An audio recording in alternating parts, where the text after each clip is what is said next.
I wanted to make a quick video to describe and discuss implant profiles with you out there. So these implants are all the same size. They're 365 cc's. We have a moderate profile, a full or high profile, and an extra full or extra high profile. From up on the table, all you can really tell is this one, the moderate one, is a little bit wider. The differences really come in when we look at them from this angle. You can see the moderate profile is the least projecting, and then obviously the full is a little bit more, and the extra is the most we have. So I use all three of these implants in breast lifts and breast augmentations. This one, the full profile or the high profile, is probably the most common and the most sought after for right now.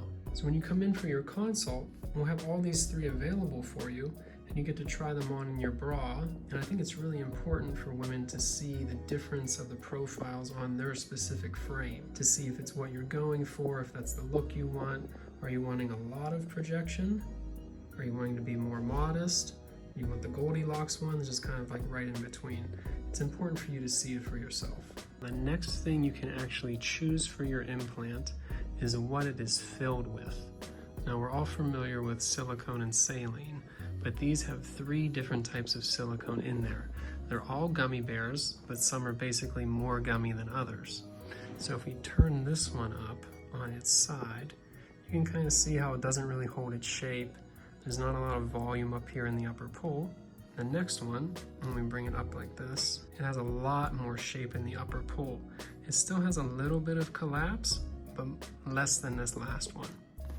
And then the third option, when we hold it up, almost has no collapse at all. And this is the highly cohesive gummy bear implant. It tends to hold its upper pull volume a little bit more, but it can be a little bit firm. So this is another option that you're gonna have to decide when you come in for your consult. You'll be able to feel them, touch them, and try them all on. I would say this one, the soft touch implant, is the most common one that women are choosing. It has a nice balance of holding that upper pull volume while still feeling very natural inside the body.